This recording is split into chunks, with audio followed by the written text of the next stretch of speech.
کامران صاحب میں ایک بڑے اہم پوائنٹ کی وضاحت کر دوں because this goes to the heart of your question. پچھلے سالوں کے مقابلے میں اور ابھی جو ٹرن اراؤنڈ ہے اس میں ایک بہت بنیادی فرق ہے اور وہ یہ ہے کہ ہمارا جو ایکسٹرنل ڈیفیسٹ ہے کرنٹ اکاؤنٹ ڈیفیسٹ جو ہے سرپلس میں ہے 4% گروتھ کے ساتھ. اور اگر آپ پچھلے کچھ سالوں کو دیکھیں جب ہماری گروتھ تقریباً 4% تھی مثلاً فسکل ایئر 12 فسکل ایئر 14 اور فسکل ایئر 15 تو آپ دیکھیں گے کہ تب کرنٹ اکاؤنٹ ڈیفیسٹ تھا 4.7 billion 3.1 billion dollars 2.8 billion dollars. اور اگر آپ ابھی دیکھیں تو ایئر ٹو ڈیٹ جو ہمارا کرنٹ اکاؤنٹ ہے وہ تو سرپلس میں. تو یہ ایک بنیادی فرق ہے کامران صاحب ان اکنامک ٹرن اراؤنڈز میں جو پہلے آئے اور ابھی جو حکومت لائی ہے.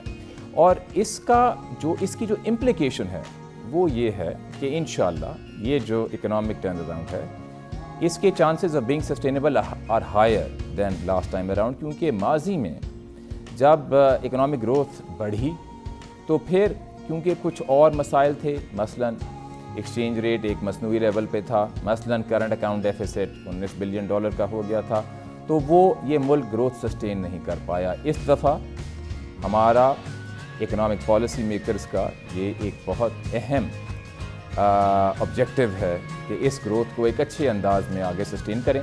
اور اس کو سسٹین کرنے کے لیے بہت لازمی ہے کامران صاحب کہ ہماری جو انویسٹمنٹ ہے اور جو ہماری پروڈکٹیو کیپیسٹی ہے اس کو بڑھایا جائے. ٹرف جس کی وجہ سے تقریباً 3 بلین ڈالر کی انویسٹمنٹ اس ملک میں ہوئے گی اور یہ تو صرف مشینری کا نمبر ہے. اگر آپ سول ورکس اور کنسٹرکشن کو دیکھیں تو یہ نمبر تقریباً اس سے تو کافی بڑھ جاتا ہے.